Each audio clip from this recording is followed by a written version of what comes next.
question your suspicion of slavery. Who was he slaving? 200 years after Britain abolished slavery, There's no slaves there.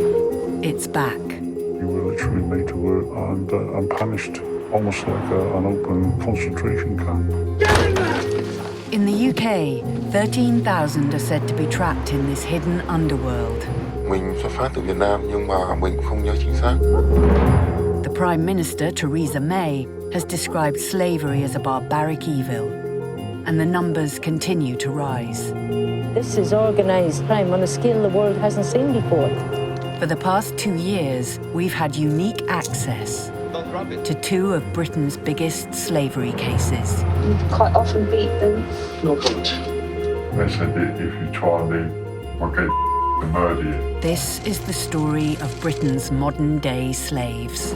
I tell people that it's going on within 10 miles of where they're sat, regardless of where they are in the country. It's that widespread.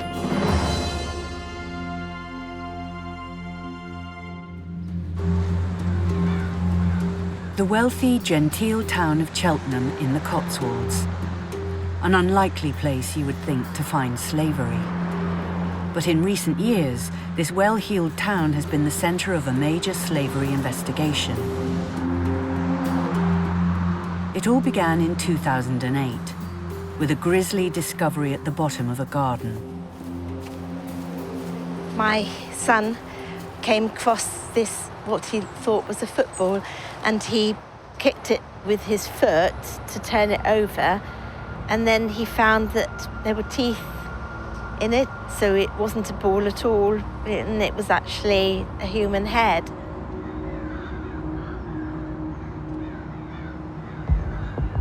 The skeleton had lain in the undergrowth for 3 years.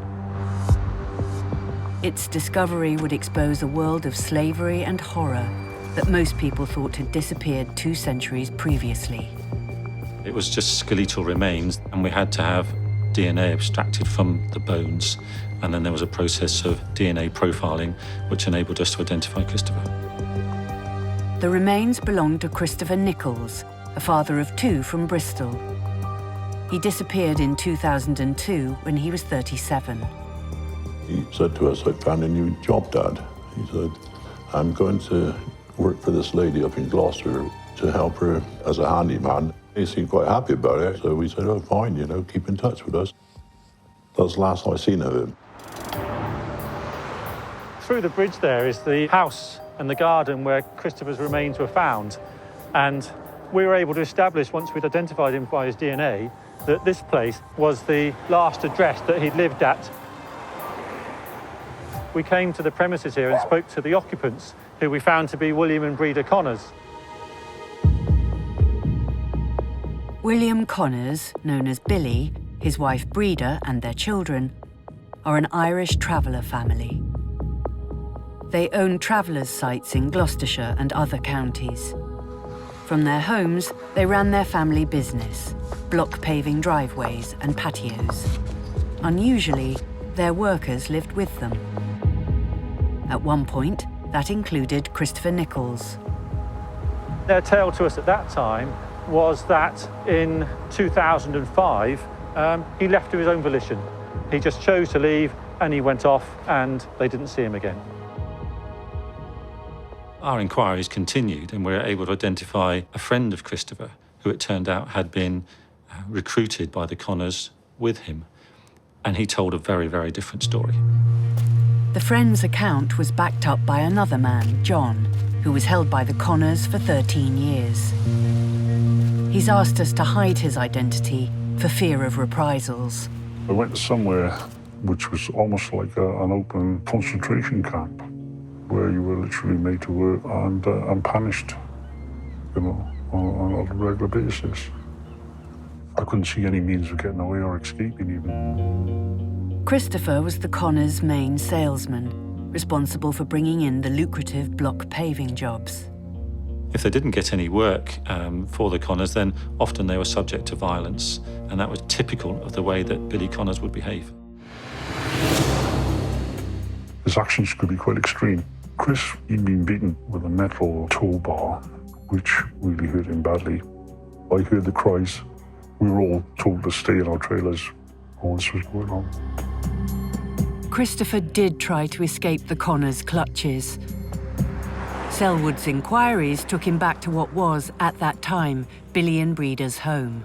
He left the premises in the middle of the night and, for some reason, stepped out into the road and been hit by a passing vehicle and sustained very serious injuries, which resulted in him being hospitalised. Christopher's hospital stay was abruptly cut short when Billy Connors and his worker John paid him a visit. Chris looked absolutely terrified. But when we seen him, he looked very poorly, he was very bruised, not well at all, and can't get out of bed. But the object of the visit apparently was to get him from there and take him back to the site where he would be put back to work. I couldn't believe that was really taking place.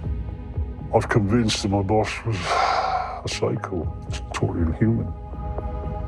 Christopher returned to Billy and Breeder, but the accident had left him incontinent and unable to work. 4 months later, he disappeared. It would be the last anyone would see of him. We were just told that he'd gone. They'd moved off. 1 minute he was there, the next minute he was gone. What had begun as a case of unidentified human remains was now overshadowed by alarming tales of slave-like conditions at Billy Connors' sites. So Detective Superintendent Selwood decided to put the Connors under surveillance. And very quickly, almost every day we did surveillance, we saw workers leaving one or other of Billy's sites, going off to work on driveways.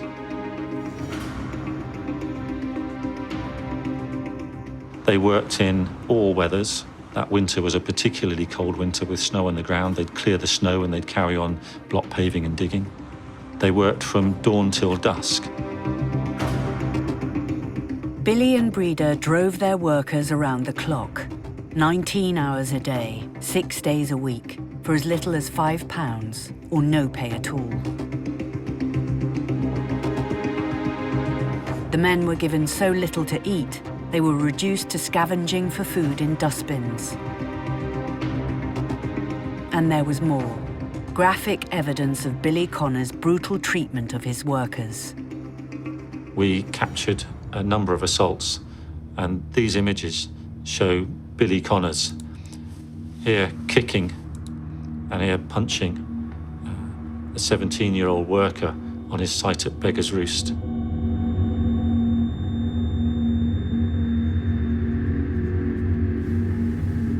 This image is the youth in tears afterwards. One of the workers we established was more or less a personal slave for Billy and Breeder. I've seen him hit about with a broom until his head has bled. I've seen him, all his clothes removed and then hosed in cold water in the middle of winter. Really awful. The police did not want to rely on the testimony of vulnerable men to prosecute the Connors. Luckily for Selwood, new anti-slavery legislation was about to come into force, the first for 200 years. Now he would need proof that the Connors had gotten rich off the backs of their workers. Alongside our covert investigation, we ran a financial investigation. We identified assets that we say were valued at over £2.5 million. We identified bank accounts with nearly £600,000 on deposit. We identified they had a luxurious lifestyle. Their caravans and their homes were luxurious. They always drove top-of-the-range vehicles. They went on expensive holidays. We had evidence of them going for cruises on the Queen Mary, exotic holidays in America and in Europe, and they lived a very high life. With new slavery legislation in place, Selwood was ready to act. On the 22nd of March 2011, he made his move.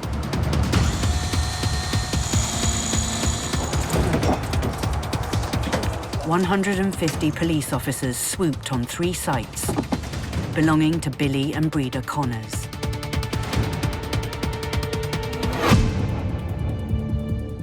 The couple were arrested, along with their 2 sons and son-in-law, Miles. You are making people work in conditions that amount to slavery. That's the reason you're being arrested. My life, my whole life. Slavery! My husband, slavery! I cannot believe what he's getting arrested for, love. What, for who? Who's the slavery? Will I come in? Is that all right? 16 men were rescued. One of them was John. He'd been enslaved by the Connors for 13 years. I remember a knock on the door. The constable there, lady constable was there.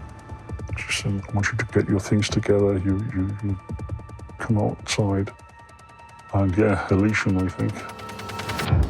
The 16 rescued men were taken away to a safe house in Cheltenham. One man had been held by Billy and Breda Connors for more than 30 years. These workers were slaves. They were under our noses to a degree. This has been going on for decades in Gloucestershire. We were completely oblivious to it. These people had just disappeared. They didn't exist, and the Connors were able to exploit them.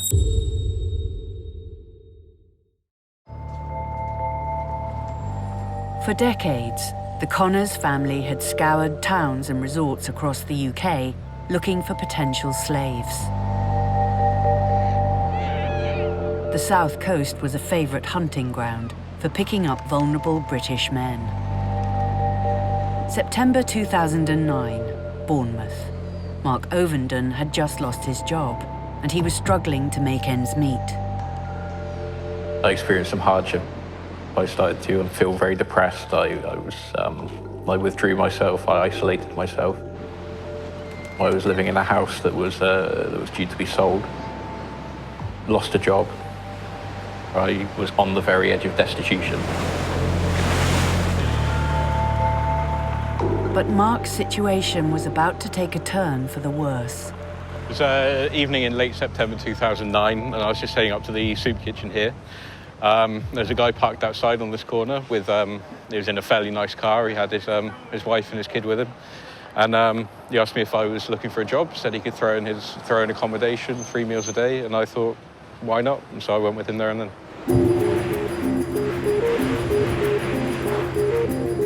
Mark had been picked up by another member of the Connors family.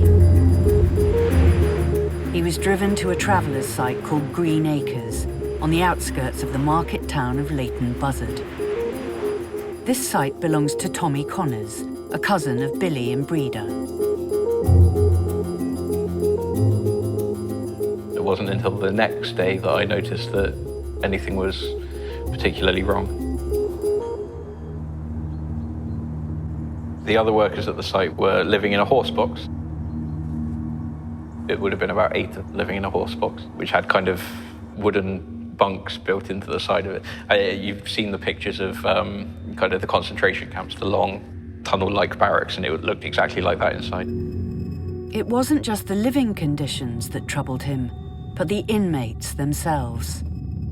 People would have their heads shaved. Everybody at the site had a shaved head. This ritual was carried out by one of the other long-serving workers. I've done it, and I had to do it to people. Cut their hair, do you come the bully? As part of the initiation, the new recruits' own clothes would be taken away. They lowered you down, freezing cold water. Any documents, any mobile phones, anything like that, anything valuable would be taken away. When I was first picked up, my house keys and my mobile phone disappeared. They took all your ID and everything to know that you didn't exist. There was one outside tap for the workers to use, cold water only, and this is approaching winter now, so it's not ideal at all. Most of them hadn't showered or cleaned themselves for a couple of months at least. There was kind of a small outside toilet that didn't work. You had to go over the wall to have a casa, you know what I mean? You shit where you shit, you know what I mean? You don't wipe your ass.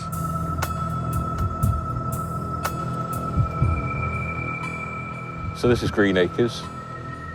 It's an odd feeling to be back here. I spent what was the worst period of my life here. I was definitely kept a prisoner. There weren't any locked gates or bars or anything like that, but it was made very, very clear that if I was to go out, if I was to try to leave, then the consequences would be pretty grave. I've seen Tommy Senior punch people, kick people, push people around, threaten people's lives frequently. I was assaulted many a time, or hit with something or kicked. He said, if you ever escape the lot, we'll find you. We'll find you, killed you, and he could have buried you at the back of the fields. So was it worth escaping? You don't really see escape as an option. You know that wherever you go, you're going to be found. Here, I'm some 120, 130 miles from home. I didn't have any money in my pocket. Didn't have any reason to suspect that the authorities would take me seriously if I went to them. So where was I going to go? I'd leave here and have to walk any number of miles in any direction. I'm going to be fairly easy to pick up again. In July 2011, 2 workers did manage to escape while out canvassing for work and went to the police. I went canvassing all day. I didn't get one customer. And, he punched me in the eye as hard as he could. He goes, you're useless. And just like punched me in the arm, put me in the boot of the car. It was all dark in there, all covered. It's not very nice going in the boot. He told us of incidents of beatings and mistreatment. People were being starved, and that if anybody did try to escape, they would be beaten and even killed. They said if you try and leave, we'll get to murder you. And he then says that there's another man in the area doing the same, who's been held against his will for over 7 years. When the police found him, he said, "No, everything's fine." The Connors are my best friends now. They're like my parents. I've enjoyed life for the last 7 years. I'm off the alcohol, thanks to them. We've had some information to suggest that you're beaten regularly. Not really. A few slaps. Why would anyone? Why would anyone slap you? Maybe I deserve it. Why would you deserve it? I don't know. Maybe I do deserve it. So they had 2 different accounts. And this is what we knew we would face throughout the investigation. People that would say, yeah, everything was fine, because they're that vulnerable. There was no barbed wire, there was no fencing, there was no need, because they were all brainwashed. Anyway, 7 years, my life has been fantastic.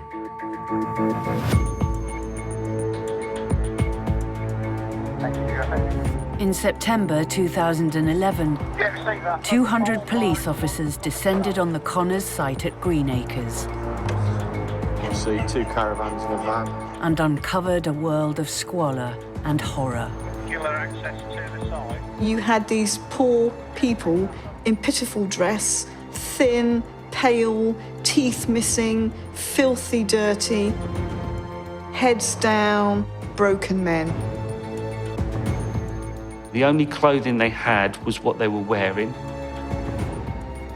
Some had scurvy. One guy was covered from head to foot in his own excrement. It was the most dire, disgusting place you could ever wish to live in. They had to have the travellers' cats and kittens living in there with them. Cats were urinating and defecating in there, and they had to live in there. And you see the poo on the floor, and you see that they're living amongst that. It's just horrific, really. These conditions were in stark contrast to the Connors' homes. just a few meters away. People would refer to it as palatial. Really nice kitchens, sparkling clean, often unused, with crystal in the ovens to show how clean and tidy it was. Luxury everywhere. When we searched the caravans, there was a stacking like steamer set cash in the bottom part of the pan, and there was a baby bag stuffed with money, lots of ready cash lying around. We're talking thousands in the pot. We're not talking a few pennies or 100 quid or so. By the end of the raid, officers had rescued 22 men. That was one of the greatest days of my life. It was. The world just stopped. It went, and the air smells different. That's how good it was. But for others, freedom after years of mental imprisonment was not welcome. Some people still refused to leave. This man had been with the Connors for 20 years. They reckon I was a slave, yeah. So, did they question you about your involvement here? They tried to question me, but I told them that I'm not going into an interview. There's no slaves there. If there were slaves, they would go. People go and come when they want. There's no slaves there. 5 members of Tommy Connor's family were arrested and charged with slavery.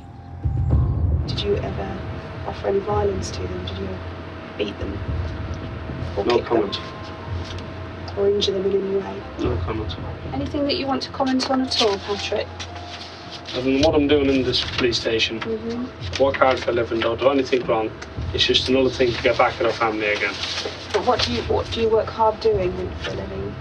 The interview's over now. I just concluded what I have to say. That's it. No comment. These are human beings that have to live in that. They should tidy it then, shouldn't they? Wow. Did you not tell them to? I can't force people to do things. You force them to go out and work for you. I can force them. 4 members of Tommy Connor's family were convicted of slavery and sentenced to a total of 28 years in prison. Billy and Breda Connors and 3 of their family were jailed for nearly 19 years in total. They were also ordered to pay £2.25 million immediately. When you see him in the handcuffs, with their head bowed down, guilt, and you knew my time has come. For the family of Christopher Nichols, whose skeletal remains sparked the initial investigation, there is no closure. The police were unable to find any evidence to link his death to Billy Connors. Billy Connors said he'd given him £50 and sent him on his way. Well, my own view is that Christopher was no longer of any use to Billy Connors because of the physical injuries that he'd sustained, and Billy threw him out to fend for himself, and I think Christopher would have had the clothes he stood up in.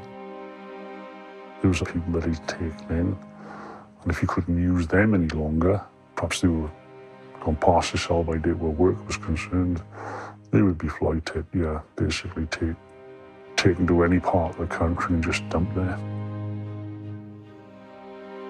We do have his children, and it's very sad, really, that they've had to suffer in such a way. We don't believe that we'll get justice for the death of Christopher. The cause of Christopher's death remains a mystery. But without it, many of his co-workers would never have gained their freedom. What would you say to Chris if he was still here? I'd probably put my arms around him and I'd hug him.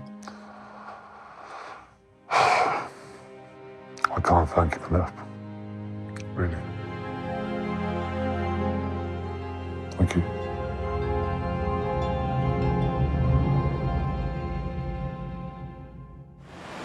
Four members of Tommy Connor's family may be behind bars, but for many of their victims, the fear remains. It's been 6 years since Mark Ovenden escaped from their clutches, but he still doesn't feel safe. I went into the centre of town one day and I was about to cross a road. I was standing at a pedestrian crossing and a white transit van pulled up next to me. And there was a red-headed guy who sat in the driver's seat. And I panicked and ran off. I still couldn't shake the feeling that anything could happen at any point. What happened to the Connors victims is not an isolated case. Every day in the UK, people are being targeted by slave drivers. This is very much the tip of the iceberg. This isn't a traveller crime. This is something that's happening everywhere in the UK.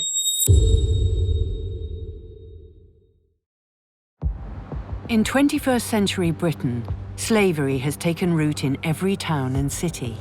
In June 2016, the High Court found that a subcontractor used slaves to catch chickens for a leading supplier of eggs to high street stores, unbeknown to the supplier or retailer. Lately, Britain's nail bar industry has come under scrutiny. We've seen a massive growth in the last 2 years of nail bars popping up and down the high street. You can get your nails done for £10, but you can only pay in cash. The person that's doing your nails can't speak any English. And often what we're beginning to find is that they're held there against their will, they're in forced labour situation, and they're often in bonded debt to their slave masters. So the question is, who's doing your nails? Are your nails being done by slaves? Many nail salons are staffed by trafficked Vietnamese who are being lured here with the promise of well-paid jobs. A favourite destination is Scotland. The police here now carry out spot checks on nail bars across the country. This customer is bemused by the sudden police presence. Do you come here often? I've been here a couple of times. Yeah. Do your friends come here as well? Any concerns? I think we get it done. Yeah. Change over the staff? A wee bit, yeah. Yeah, okay. I've had a few different people coming in. Yeah, okay. All right. I've got officers outside. Do you mind if we just have a quick chat with you, just very briefly? Okay, thank you.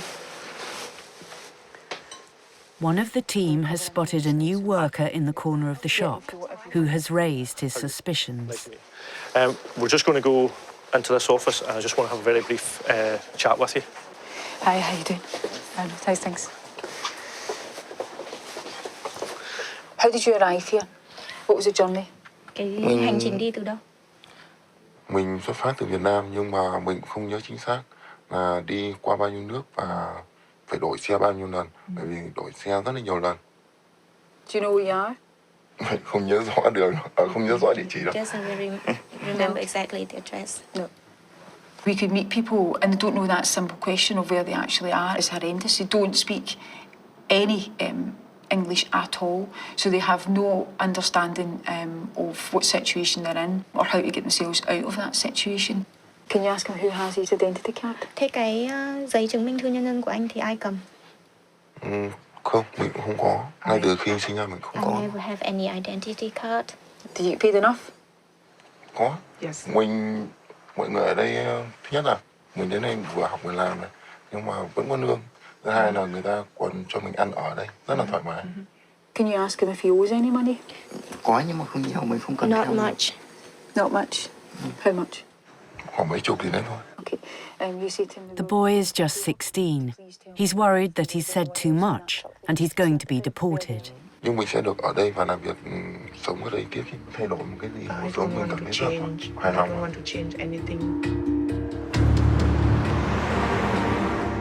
The boy was taken to a place of safety.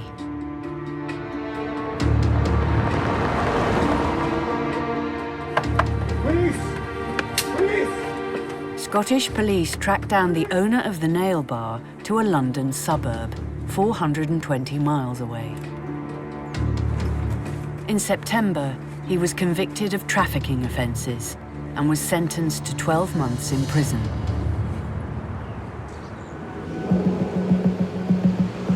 The plight of migrant workers of all nationalities is echoed in towns in rural areas across Britain. 3 a.m., Cambridgeshire. 300 crime officers are about to raid properties in Wisbech. They're targeting illegal gangmasters who exploit migrants desperate for work. Come on, get in there! Come on, please! Every day before dawn in Wisbeach, a modern British ritual plays out. Eastern Europeans gather in the town centre looking for a day's work. Wisbeach as a town has always attracted migrant workers because of the type of work that's available. It's largely agricultural, it's largely hard labour on minimum pay, and the indigenous population's just not been attracted to that type of work. These are the lucky ones. They're picked up by legal gangmasters. The work is tough, but they're paid the going rate and it's all above board. Across the road, it's a different story. There's a parallel operation with ruthless, illegal gangmasters, exploiting migrants for little or no pay. This is where an Eastern European crime gang picked up its workers.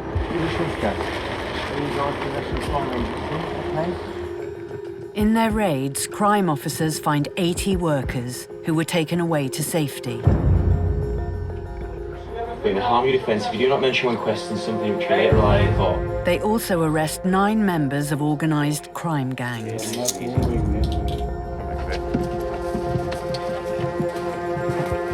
Among them, they get one of their targets, Latvian man Ivars Mezels.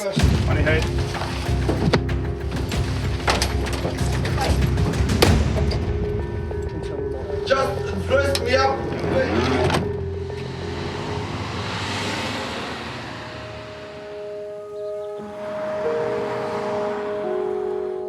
This was the end of a year-long investigation by Cambridgeshire police, targeting a crime gang led by Mezels and Yuris Valuevs, and including Valuev's wife, Oksana, and her friend Lauma Vankova.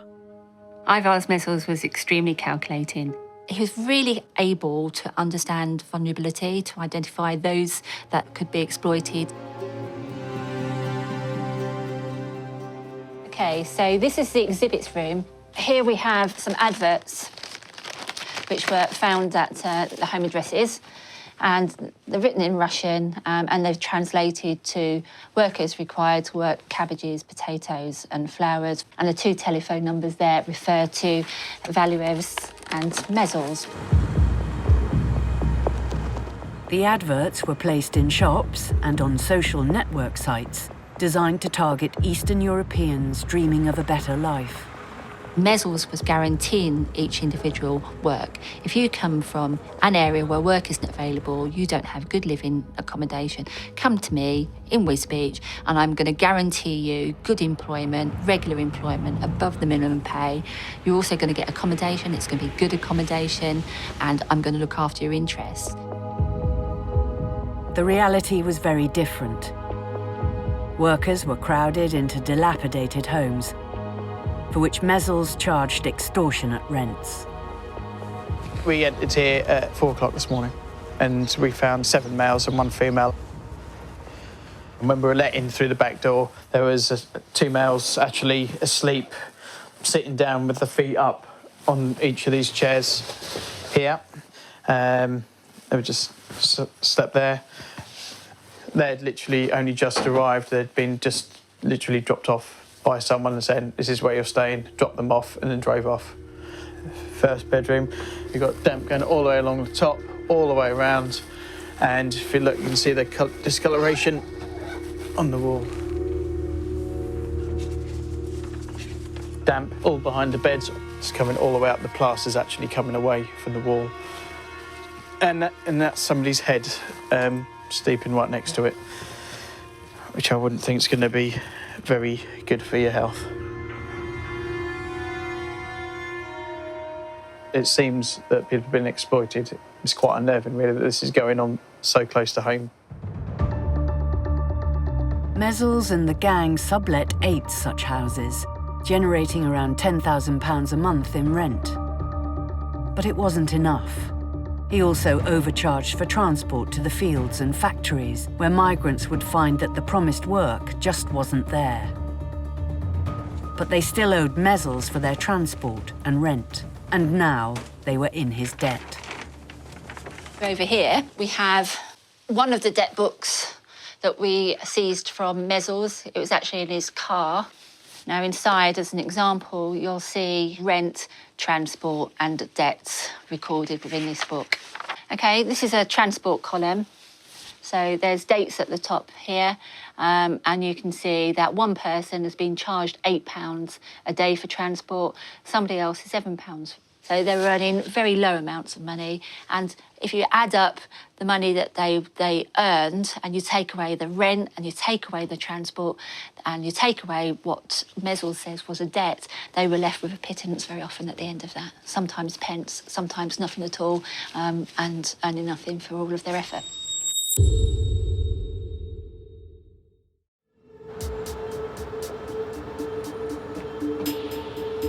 During the course of their investigation, Cambridgeshire police discovered that Mezels and the gang ruthlessly exploited their workers for profit. Once the workers were in debt, basically having no earnings at all, worried about keeping a roof over their head and where their next meal was going to come from, they'd do essentially whatever they were asked to do. They were asked to go with their gang into banks and building societies and told they were going to be opening bank accounts. The gang themselves acted as interpreter and convinced the bank that they were just there to assist their friends and colleagues. When the bank accounts were opened, they went immediately into the control of the gang and were used by the gang to launder money. On one occasion, a young lady we worked with throughout the trial, called Santa, identified that more than £11,000 had gone through her account. So she confronted Valuevs, and Valuevs essentially told her not to ask questions, and he said that he would finish her off. The gang singled out female workers for more sinister exploitation. Women in particular are a very valuable commodity for the gang. They could use them to enter them into sham weddings, or they could push them towards prostitution. They also threatened them with much more serious things, like if you don't pay me back, you can sell an organ, which then made the sham weddings and prostitution sound far less scary. And one of our victims in particular, she was coerced into going to India, where on her return, after marrying somebody in India, was told by the gang, "You're no further use to us, you've cleared your debt," and they evicted her and her children from the house. Over the course of 2 trials, Mezels and Valuevs were finally convicted. First, they were found guilty of operating as illegal gangmasters. Don't drop it. Then in May 2016, all 4 gang members were convicted of conspiracy to acquire criminal property. 3 of the 4 were also jailed for arranging sham marriages. The gang were sentenced to 26 years in prison, but other criminal groups are still working the area. Cambridgeshire police are currently investigating 6 other cases involving labour exploitation. Today, officers are on their way to check on the gang's former workers. Following the police investigation, many found themselves homeless. We're now en route to an encampment. Initially, when we first met them, they wouldn't tell us who they were working for. Yeah, they are very much afraid of mentioning Ivar's and Urius's name. Very fearful to talk about them for fear of reprisals.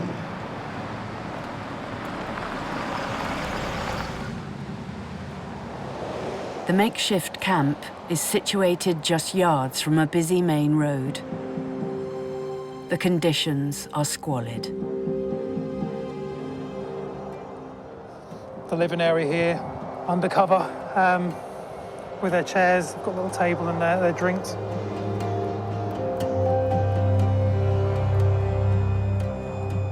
This is the red carpet that leads to the toilet area. It's a bit of a makeshift toilet made out of tyres. Not the most comfortable, but it's out of the way from the main camp. There are 3 people huddled under a tarpaulin tent that barely protects them from the elements. Hello? There's no problems. We're just checking that you're okay because it's been a cold night and we just want to check you. Please, can you leave us alone? We We're not touching anyone. Would you please leave us in peace? They're initially reluctant to talk to the police. They only agreed to speak on the assurance that we would hide their identities. You, in the past, have told us that you've had problems with people or with money being taken from your pay. This man worked for another illegal gangmaster. They told me I had to pay money to them. They were taking £500. You work for Euros and for Evo's Measures? Никаких проблем не было. No problems. Every day I driving cars and close Ивара Юра. Была работа, было все, был машины, каждый день работа была. Every day we had work. И дом был, как сказать, хата была, все было. Everything's right. Спасибо. Thank you. Mezzel's gang may be in prison, but the workers are still afraid of them. Word has gotten out that if there's a camera, then you fully support Evars and Euros. It's just amazing that in 21st century Britain we've got people living in tents. It's outrageous, and there's people profiteering from it and making the vast sums of money whilst other people are left in these conditions. It's words fail me, really.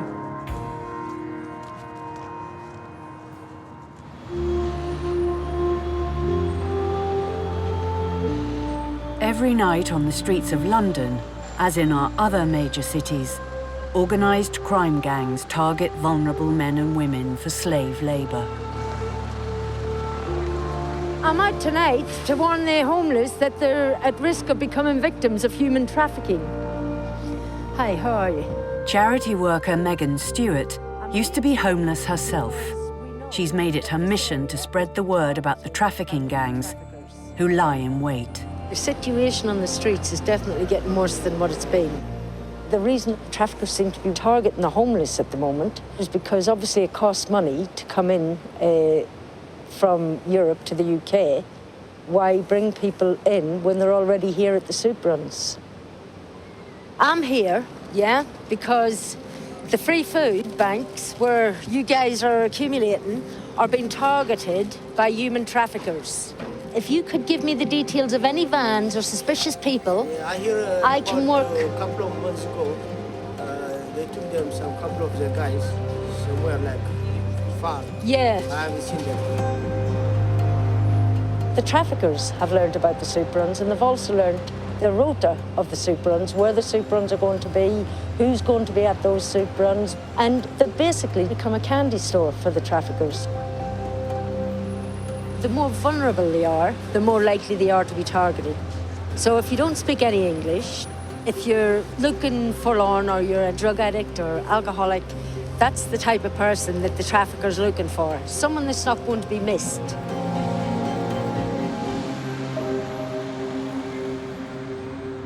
They go out, they say to them, I was sitting in this queue last week.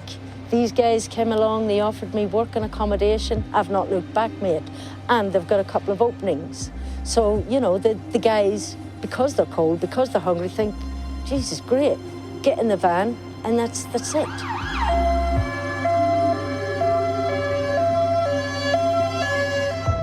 There are takers for these offers, as Megan hears from a homeless girl. A couple got in a car last week. Who did? A couple, Okay. a lassie and a guy, and they got offered work and accommodation, and they got in the car, but no one cared to ask. And you've not seen them since? No. Please be careful. Have you ever been approached yourself? Aye. By it? Aye. We knew it was a scam. We just went, nah, forget it, mate. You know what I mean? We are not interested. Right. We know what happens when people go with the likes of you. As I say, end up in a shallow grave somewhere if it's the Indeed. worst case scenario. Aye. Indeed. It's not just a British problem. The UN says the slave trade is a huge money-making global enterprise. It's $150 billion a year industry. $150 billion. Stacey, This is serious organised crime on a scale the world hasn't seen before.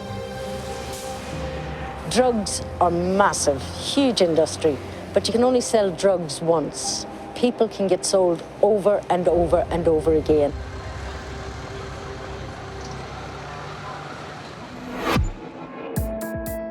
With new modern slavery legislation in force, the Prime Minister, Theresa May, has made it her mission to crack down on the slave masters. It's a huge challenge. People tend to be very comfortable with where they are, and they tend to forget that it doesn't really take much for your life to take a downturn. It doesn't take much for you to lose a home or, lose a job or become depressed or whatever. I just happen to be one of those unlucky people that it happened to. But it can happen to anybody at all. It's just become so commercial, it's become so entrepreneurial, so it's almost starting to embed itself at such a low level that it's become normal, and we have to change attitudes. However big we think the problem is, I don't think it's naive to think that we can end modern slavery in our lifetime. But it comes down to each and every one of us. So when we go shopping, who made the product? Who's serving us? Who's cleaning our car? Who's doing our nails? Who's tarmacking our drives? And we just need to stop and ask ourselves, do we want to live in a world still built on the back of slavery?